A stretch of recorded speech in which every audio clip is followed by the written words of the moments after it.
Bertumbuh, satu, apa yang bertumbuh? Apanya yang bertumbuh? Nah, ini pertanyaan yang sangat penting. Karena ceritanya, suatu ketika di suatu talk show, diundanglah seorang binaragawan. Nah, Anda tahu binaragawan itu apa? Binaragawan itu adalah orang yang training ini, yang angkat beban segala macam untuk membangun otot-ototnya sampai jadi kayak Simpson gitu, ya, binaragawan. Nah, lalu kemudian ceritanya hostnya, pembawa acaranya ini memanggil tamunya yang kebetulan adalah binaragawan. Oke, oh tepuk tangan ini untuk binaragawan, wah gitu kan, semuanya tepuk tangan. Lalu keluarlah si binaragawan ini dengan hanya memakai celana apa ya namanya? Celana dalam. Ya celana itulah ya, yang wah sudah dikasih minyak segala macam. Lalu dia sampai di depan itu dia langsung pose, wah kayak Mr. Olympia gitu kan. Wah setiap kali dia pasang pose gitu, semua itu tepuk tangan, wih hebat karena melihat betapa besar ototnya, betapa maskulin kelihatannya begitu ya, sehingga semuanya mengagumi. Wih ini hebat. Lalu kemudian si pembawa acara ini bertanya kepada binaragawan ini, wah ini sangat impresif ya. Tapi kalau boleh tanya, ini otot yang di sini ini untuk apa ya? Otot yang ini, kan dia begini. Otot yang di sini. Ini untuk apa ya? Lalu si binaragawan itu diam sejenak. Terus dia langsung begini. Wih, semua tepuk tangan, gitu kan? Karena langsung ditunjukin. Tadi barusan ditanya ini ototnya buat apa? Langsung, wih, ditunjukin. Iya, hebat sekali, kata si pemandu acara ini. Tetapi untuk apa kamu melatih otot ini? Binaragawannya diam sejenak. Jadi dia bikin pose lagi. Wah, gitu. Oh, semua tepuk tangan lagi. Tepuk tangan. Oh, hebat. Tapi apa guna otot ini? Pemandu acaranya masih bertanya terus. Ya kan? Dan si binaragawan ini nggak tahu, ya. Dia nggak tahu, karena dia cuma melatih itu. Pokoknya disuruh sama trainernya, oke kamu bikin exercise begini, kamu latihan angkat beban caranya begini segala macam. Tetapi kalau ditanya sebenarnya itu nama ototnya apa dia nggak tahu, untuk apa gunanya dia nggak tahu, buat apa dilatih dia tidak tahu. Ini adalah definisi dari orang yang cuma otot doang dan nggak ada otaknya, ya kan? Jadi apanya yang bertumbuh?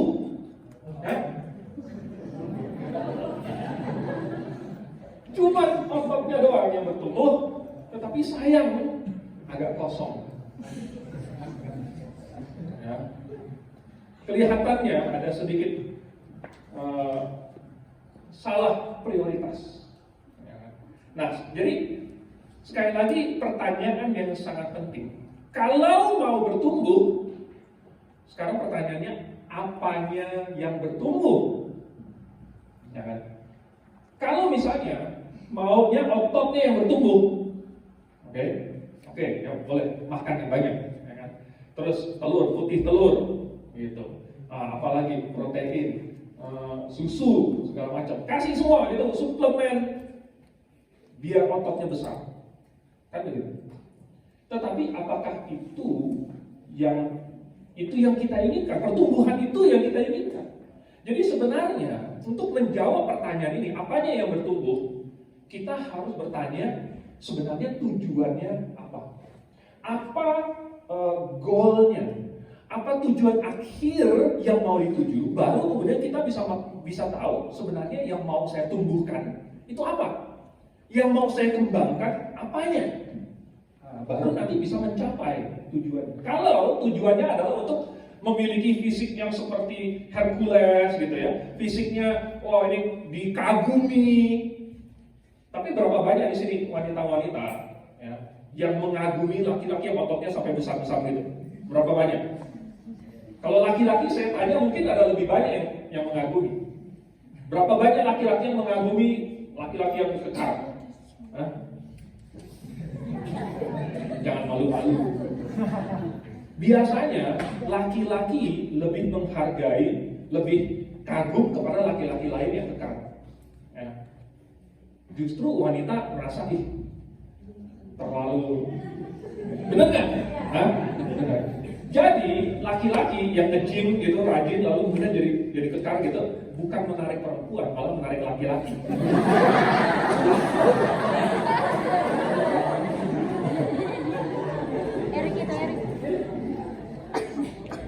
Tersesat, salah jalan, ya, salah jalan. Karena malah laki-laki yang bilang, "Wih, mantep bro," kan gitu. Yang tertarik laki-lakinya. Kalau tujuannya adalah untuk mempertontonkan tubuhnya, untuk menunjukkan ya itu yang dikembangkan, ya. Itu yang ditambah silikon misalnya gitu, ya kan? Kan ada itu binaragawan palsu, binaragawan bohongan yang menyuntikkan sintol, wah sehingga jadi gede kayak The Hulk. Mungkin dia nonton film yang orang hijau itu. Kalau marah jadi hijau, nah, orang marah tentu dia berubah menjadi hijau. Kita bingung ini kodok atau apa gitu. Lalu dia menyuntikkan dirinya sehingga jadi. Nah, apakah pertumbuhan macam itu? Kalau tujuannya adalah untuk kelihatan gede, ya benar. Okay. Tetapi pertumbuhan macam apa yang kita inginkan sebenarnya? Okay. Kalau saya usulkan ada hal-hal yang sangat penting untuk bertumbuh. Misalnya pertumbuhan sifat, ya, pertumbuhan karakter. Nah, bukankah kalau kita pikirkan, bukankah ini adalah hal yang sangat penting? Apa itu pertumbuhan karakter? Pertumbuhan karakter itu adalah perubahan dari anak-anak lalu kemudian menjadi dewasa. Ini perubahan karakter. Ya. Karakter anak-anak itu bagaimana? Karakter anak-anak misalnya egois, tidak berpikir panjang, ya. Lalu misalnya hanya mementingkan hal-hal yang enak saja, yang jangka pendek. Ini adalah karakter dari anak-anak yang ingin supaya kebutuhan dia, keinginan dia terpenuhi. Tapi orang dewasa gimana? Orang dewasa justru karakternya sudah berbeda. Dia justru yang memenuhi kebutuhan orang lain. Si orang dewasa ini justru dia tidak mementingkan diri sendiri, dia mementingkan orang lain. Baru ini bisa dikatakan dia dewasa. Karena anak-anak ini hanya mementingkan dirinya sendiri, maka dia belum bisa diberikan tanggung jawab dan dipercayai. Tapi kalau orang sudah memiliki kesadaran, sudah mementingkan orang lain, sudah berpikir panjang, maka ini sudah bisa dipercayai. Maka dia bisa dikasih tanggung jawab. Ini pertumbuhan secara karakter. Pertumbuhan secara sifat. Nah, orang bisa. Manusia itu adalah makhluk hidup. Makhluk hidup itu salah satu cirinya adalah berubah. Oke, ya, berubah. Perubahan itu adalah ciri dari makhluk hidup. Jadi kalau seseorang waktu kecilnya mungkin dia pendek, nanti kalau dewasa dia sudah jadi tinggi. Seperti saya. Waktu saya masih SD, SMP, bahkan SMA, saya itu terkenal salah satu yang paling pendek di kelas saya di antara teman-teman seangkatan. Tetapi tiba-tiba saya menjadi tinggi, gitu kan? Untung menjadi tinggi. Kalau tetap pendek terus ya begitu, belum dewasa nanti katanya. Jadi perubahan yang tadinya seseorang itu gampang marah, yang tadinya seseorang tidak sabaran.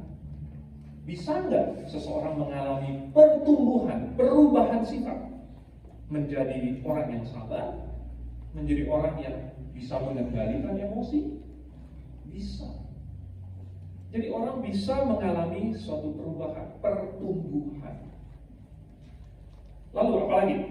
Misalnya, secara intelektual, pertumbuhan secara intelektual. Tadi contoh kita itu, mungkin perkembangan intelektualnya agak terhambat di satu tahap, ya kan? Sehingga ototnya yang makin besar, tetapi perkembangan intelektualnya agak tertahan. Tetapi, walaupun perkembangan jasmani itu penting, perkembangan intelektual itu lebih penting lagi. Benar nggak? Buat apa badannya besar, tetapi di atasnya agak kosong? Itulah yang namanya bahenol. Tahu nggak bahenol apa? Badan hebat, otak? No. Bahenol. Nah, badan hebat, otak no. Bahenol. Jadi perkembangan manusia ini harus diimbangi. Ya. Kalau yang fisik ini berkembang secara alamiah, kan kita makan terus nanti akan secara alamiah tumbuh, akan makin besar, akan makin tinggi. Tetapi harus diisi juga, bukan cuma perutnya yang diisi, otaknya juga harus diisi.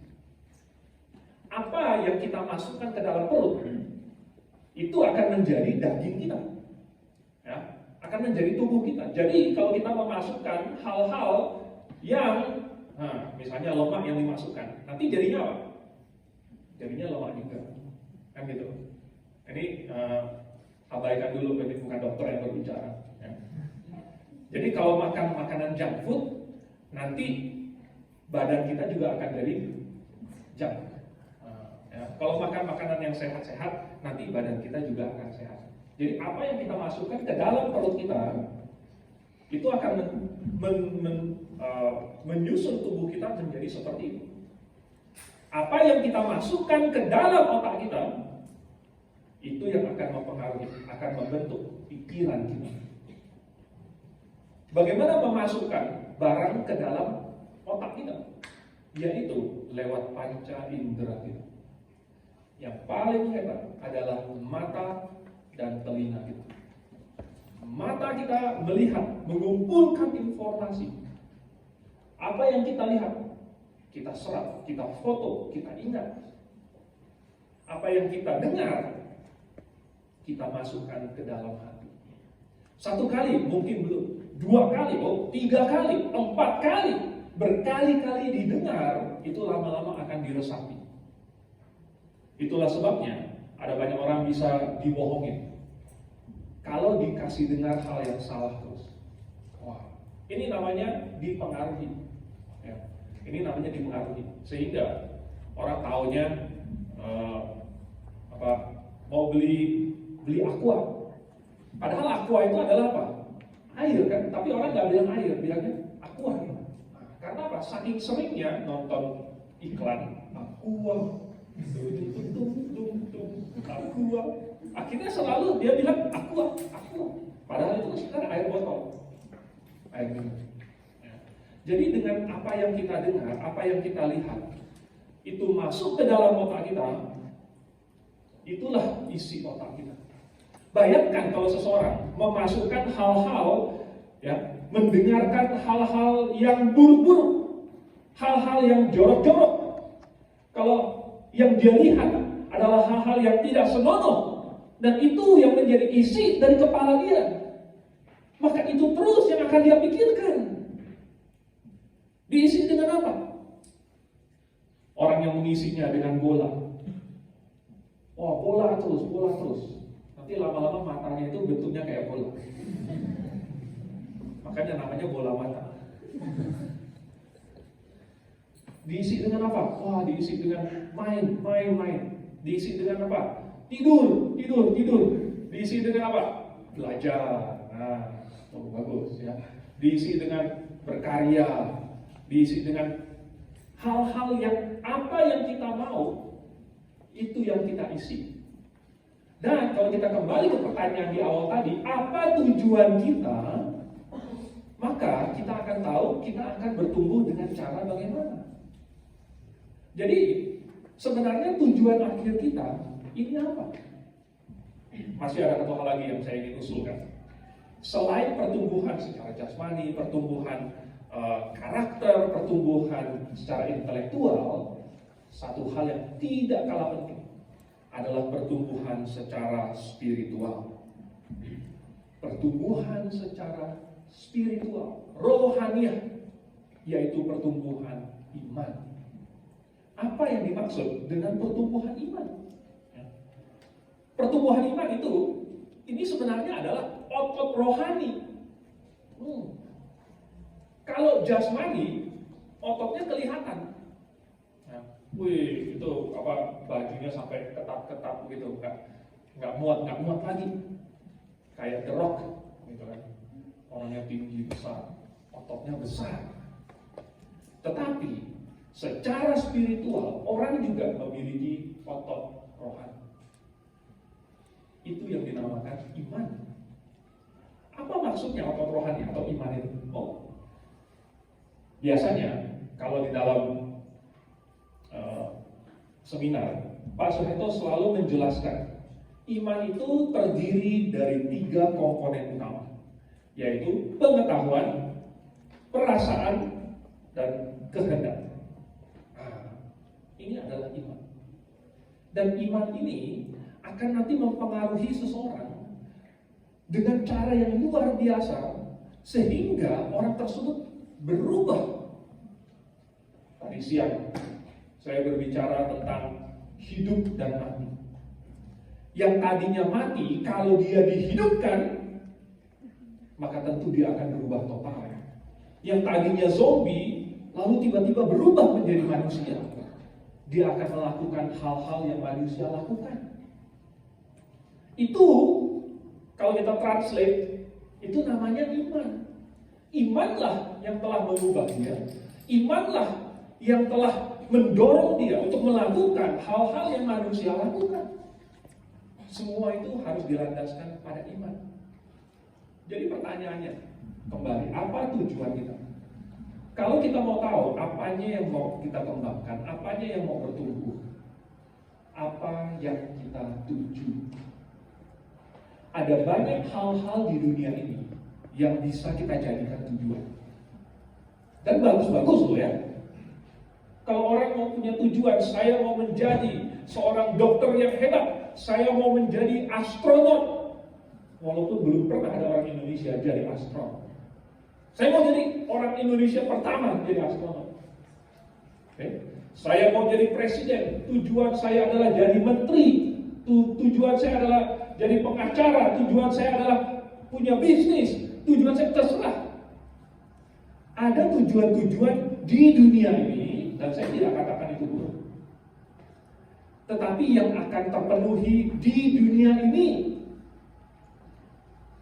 apakah sukses? Suksesnya di dunia ini.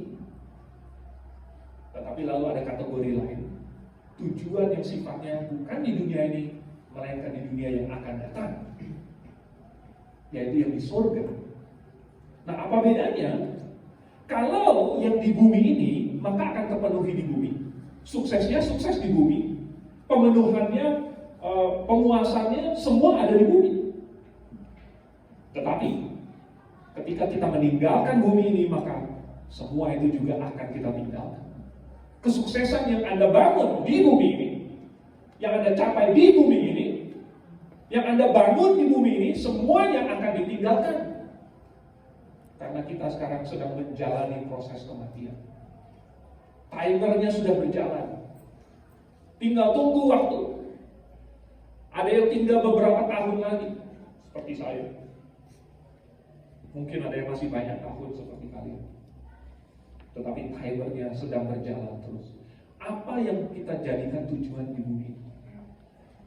Boleh nggak punya tujuan di bumi? Boleh. Kalau tidak punya tujuan, itu namanya itu tadi badan hebat. Ya, tidak punya tujuan, nggak tahu saya di dunia ini mau ngapain. Tetapi ternyata ada dunia yang akan datang. Oh benarkah ada dunia yang akan datang? Jadi Menurut Alkitab, ada dunia sesudah dunia yang ini, ada kehidupan sesudah kehidupan yang ini. Berarti selain saya punya tujuan di bumi ini, saya bisa punya tujuan sesudahnya. Betul. Rupanya yang di bumi ini sifatnya cuma sementara. Lalu yang di surga nanti itu sifatnya kekal. Anda tahu apa arti kekal? Kalau sementara itu berarti sebentar akan selesai, sebentar akan hilang, sebentar tidak dipakai lagi. Itu namanya sementara. Tetapi kekal. Kekal itu artinya tidak pernah berakhir, tidak akan pernah hilang, tidak akan pernah tak terpakai lagi. Berarti ada tujuan yang permanen, tujuan yang jauh lebih mulia, tujuan yang lebih pantas. Jadi, kalau kita sekarang sedang membanding-bandingkan, kita sekarang lagi mau melayangkan pandangan kita, dan kita sekarang sedang memilih, saya mau membuat suatu tujuan, saya mau menetapkan suatu tujuan. Jangan lupa untuk menetapkan tujuan yang di dunia yang akan datang itu. Kita harus punya target-target di masa jangka pendek, di jangka menengah, di jangka panjang, dan jangka sangat panjang, yaitu jangka yang kekal. Apa target-target kita? Dengan demikian kita akan tahu, oh pertumbuhan macam apa yang saya butuhkan. Kalau Anda masih sangat muda, masih remaja, masih sekolah, target yang masa jangka pendek ini adalah lulus sekolah dulu.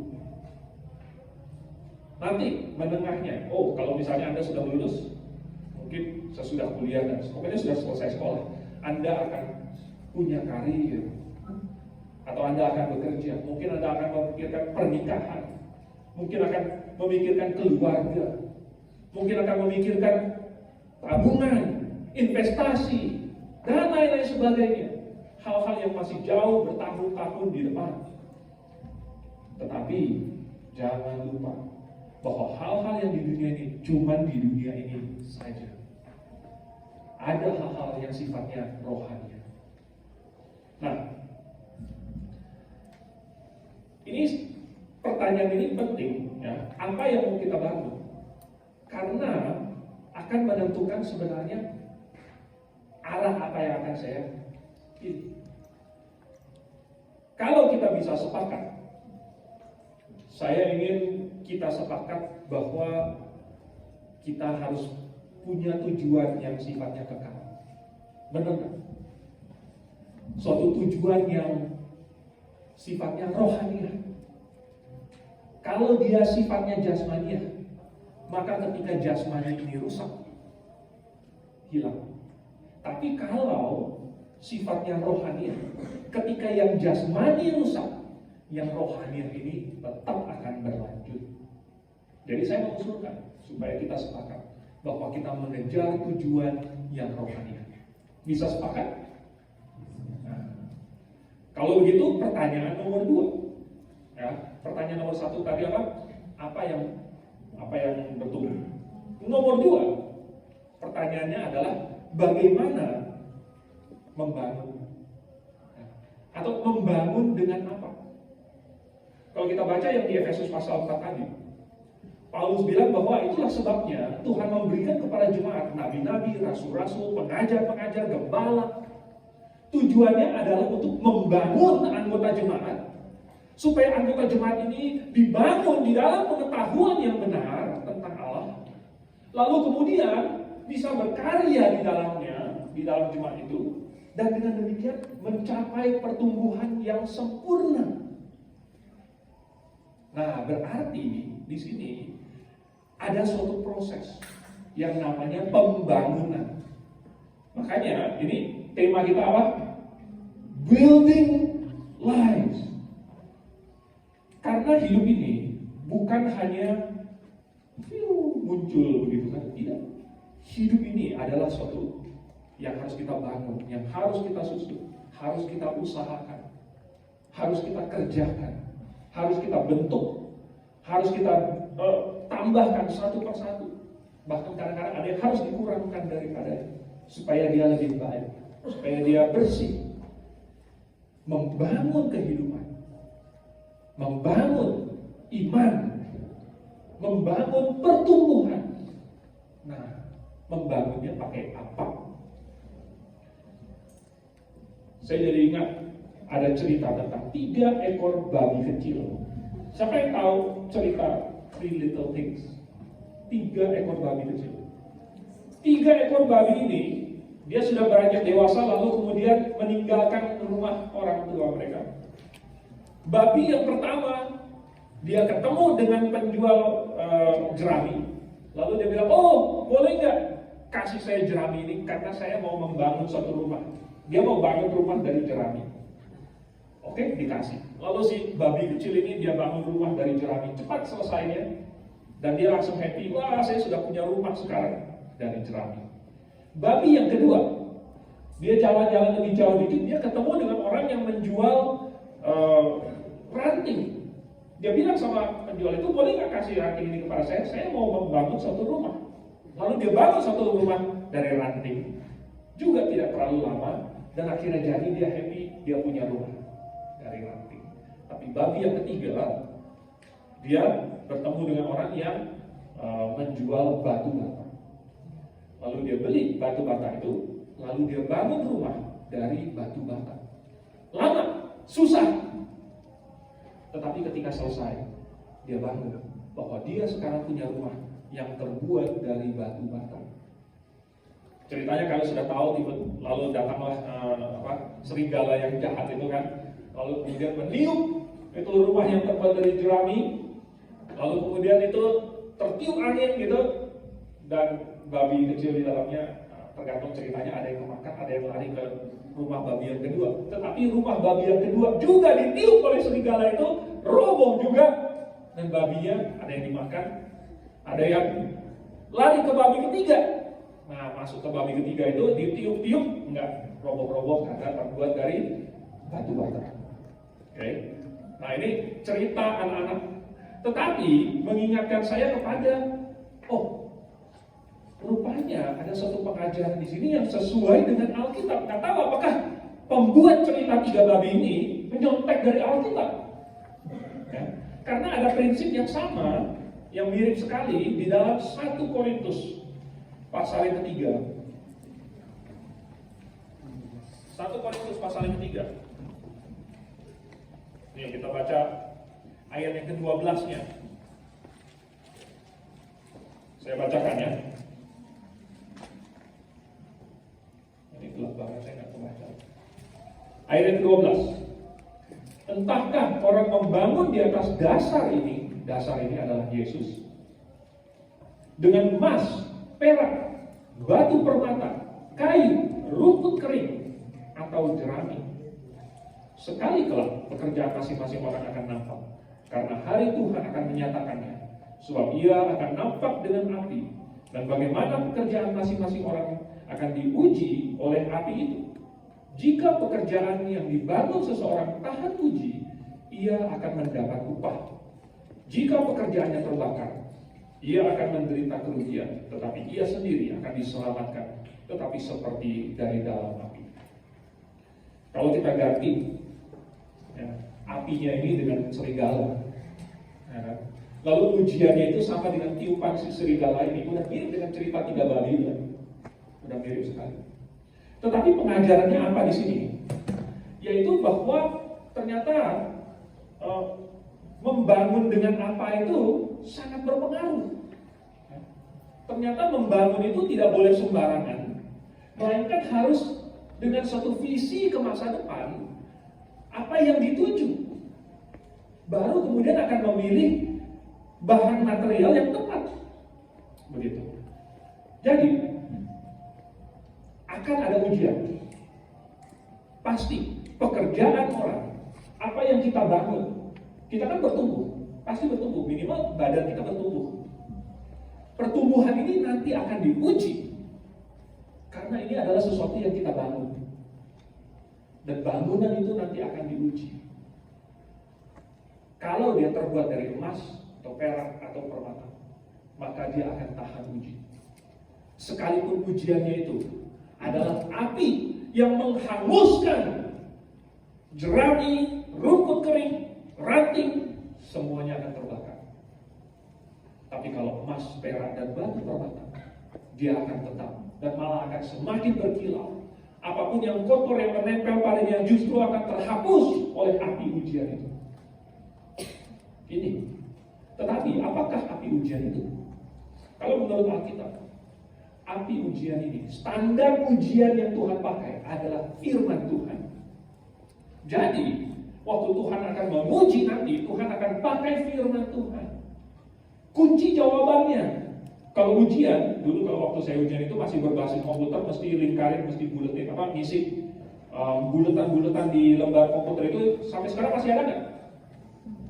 Masih ada. Yang berbasis komputer ya. Itu mesti pakai pensil 2B, benar? Lalu cara guru memeriksanya itu kalau komputernya lagi rusak, mereka itu pakai terus dibolong-bolongin yang kunci jawabannya terus dicocokin. Nah, pernah nggak yang bikin kayak gitu? Nah, lalu kalau misalnya di lubang-lubang yang sudah dibikin kunci jawabannya itu ternyata jawabannya salah, itu langsung dicoret. Oh, tidak cocok dengan kunci jawaban guru. Jadi kunci jawabannya ada di Alkitab. Inilah standar pengujiannya. Di akhir zaman nanti, semua akan dihakimi dan dihakimi berdasarkan firman Tuhan. Kalau sesuai dengan firman Tuhan, dia tahan uji. Kalau ternyata tidak sesuai dengan firman Tuhan, maka dia akan terbakar, akan hangus. Maka semua yang telah dia bangun tadi itu akan tertiup oleh api dan tidak akan ada, tidak punya apa-apa. Jadi kerohanian itu selalu harus dimulai dengan apa? Harus dimulai dengan pengetahuan yang benar tentang Allah. Karena kerohanian itu bukanlah tentang diri saya sendiri. Ada yang salah berpikir bahwa kerohanian itu adalah mendalami diri sendiri. Oleh sebab itu dia bertapa, lalu kemudian dia diam begitu, lalu kemudian melihat, merenungkan sebenarnya saya ini siapa, sebenarnya tujuan saya ini di dunia ini apa, segala macam. Akhirnya jadi filsuf. Dia pikir ini adalah satu kerohanian. Salah. Kerohanian adalah justru mencari tahu tentang Allah, bukan mencari tahu tentang diri saya sendiri, bukan mencari tahu tentang teman saya. Itu namanya sosiologi. Mencari tahu tentang sesama manusia itu sosiologi. Tetapi kerohanian itu adalah mencari tahu tentang Allah. Kalau mau menjadi manusia yang rohani, maka harus mencari tahu tentang sumber dari roh itu, yaitu Allah. Kerohanian itu adalah mencari tentang Allah. Jadi harus dimulai dengan memiliki pengetahuan yang benar tentang Allah. Oleh sebab itu maka di Efesus pasal yang keempat tadi yang kita baca itu dikatakan untuk ini ya, dikasih rasul, nabi, pemberita Injil, gembala, pengajar untuk ayat 12 memperlengkapi orang-orang kudus bagi pekerjaan pelayanan, bagi pembangunan tubuh Kristus, sampai kita semua telah mencapai kesatuan iman dan pengetahuan yang benar tentang anak Allah, kedewasaan penuh dan tingkat pertumbuhan yang sesuai dengan kepenuhan Kristus. Semuanya dimulai dari apa? Dimulai dengan pengetahuan. Makanya iman itu terdiri dari nomor satu, pengetahuan. Nomor satu, pengetahuan. Ada contoh yang buruk, yaitu Daud.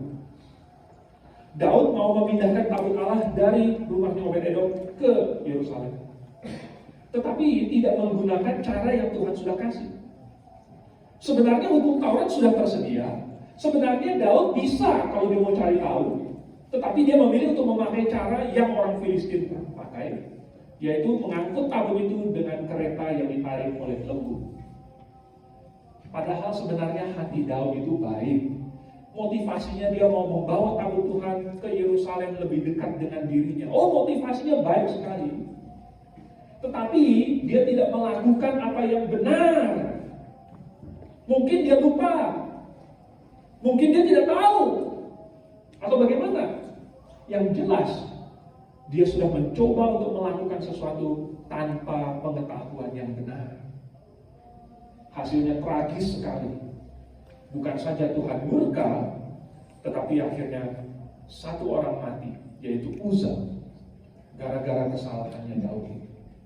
Uza melihat bahwa tiba-tiba itu kereta yang ditarik lembu itu oleng, lalu tabutnya itu hampir jatuh sehingga dia tahan, dia pegang itu, padahal itu adalah tabut yang kudus, yang maha kudus, dan siapapun yang bukan imam yang menyentuhnya akan mati. Maka Uza mati pada waktu itu.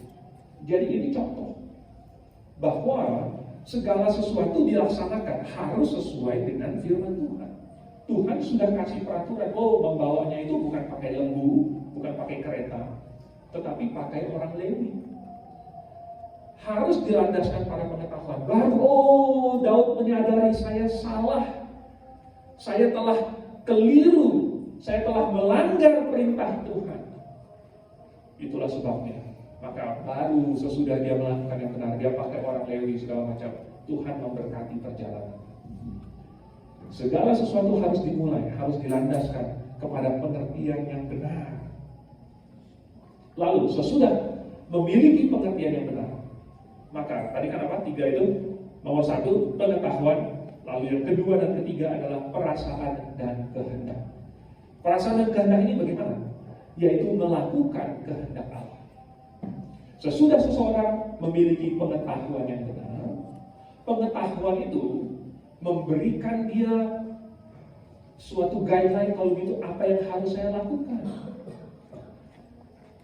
Tahu apa yang benar, lalu kemudian melakukannya adalah 2 hal yang berbeda. Karena seringkali manusia tahu, tetapi tidak melakukan yang benar. Kalau tidak tahu dan tidak melakukan, itu biasa. Tapi tahu, tapi tidak melakukan, ini belum menjadi iman. Nah, melakukan kehendak Tuhan, ini adalah namanya iman. Makanya kalau Anda baca di dalam Matius pasal 7 ayat 21, Tuhan Yesus sendiri yang mengatakan, Matius 7 ayat 21, bukan setiap orang yang berseru kepadaku, Tuhan, Tuhan, akan masuk dalam kerajaan surga. Kalau hanya sebatas berseru Tuhan atau bernyanyi Tuhan, gitu kan? Atau kalau diteriakin YSD23, let's. Kalau cuma sekedar itu, kalau hanya sekedar yel-yel saja, jadi Tuhan itu cuma yel-yel doang, nggak akan masuk ke dalam kerajaan surga. Jadi yang masuk ke dalam kerajaan surga apa? Matius 7:21, melainkan mereka setiap orang yang melakukan kehendak Bapakku di surga. Jadi orang bukan cukup berseru Tuhan, Tuhan. Memang berseru Tuhan itu membutuhkan pengetahuan. Harus kenal siapa Tuhan. Tetapi lalu sesudah itu melakukan kehendak Bapakku di surga.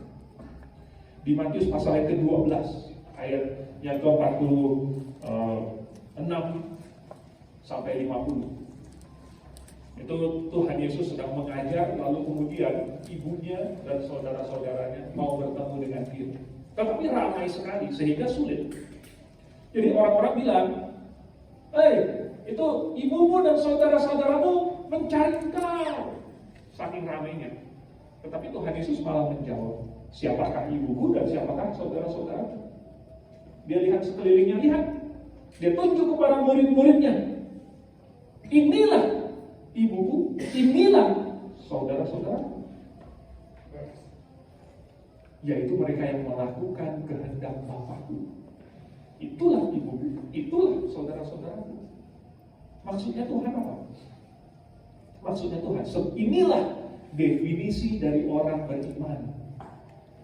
Inilah yang saya anggap sebagai orang yang beriman kepada saya, yaitu yang melakukan kehendakku. Bukan yang punya hubungan darah, ya, itu kan saudara tiri. Bukan yang wanita yang menjadi ibu mengandung Yesus. Orang beriman adalah orang yang melakukan kehendak Bapakku di surga. Jadi 3 hal tadi itu. Iman terdiri dari pengetahuan, lalu perasaan dan kehendak.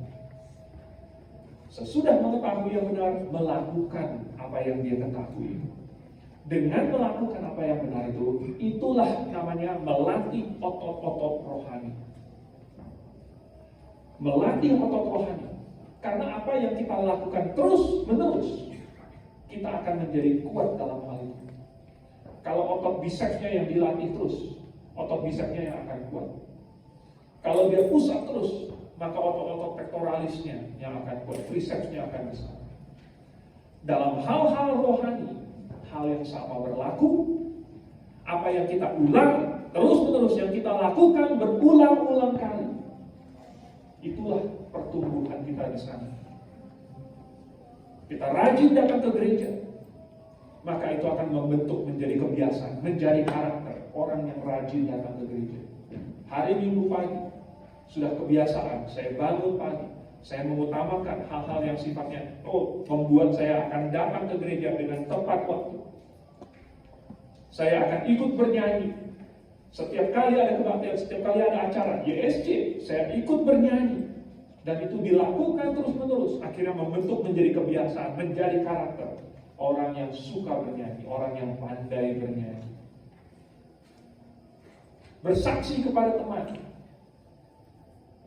sharing firman Tuhan, mengajak teman datang ke gereja, dilakukan berulang kali, akhirnya menjadi kebiasaan, menjadi karakter. Itulah melakukan kehendak Bapakku di surga. Itulah otot rohani. Dengan memiliki otot rohani, maka dia akan mampu melakukannya, karena dia sudah memiliki kekuatan dan sudah menjadi kebiasaan, bahkan karakter dia. Dan sesungguhnya inilah yang dimaksud dengan pertumbuhan. Jikalau kita memiliki suatu tujuan yang sifatnya rohani, maka kita harus membangun hal-hal yang rohaniah. Hal-hal yang rohaniah ini dibangun, dimulai dari pengetahuan. Nanti hari Senin kita akan ada blog class. Ini adalah kesempatan yang sangat bagus untuk mendapatkan pengetahuan. Kalau ada yang masih belum mengerti, bisa ditanyakan sampai mengerti. Lalu sesudah memiliki pengetahuan, kita lakukan. Apa yang saya tahu benar, saya lakukan. Itulah membangun, itulah pertumbuhan, dan itulah emas, perak, dan batu permata yang pasti akan tahan uji, baik itu api ataupun serigala, pasti akan tahan uji. Mari kita tunduk kepala, kita berdoa. Bapa di surga, kami mengucap syukur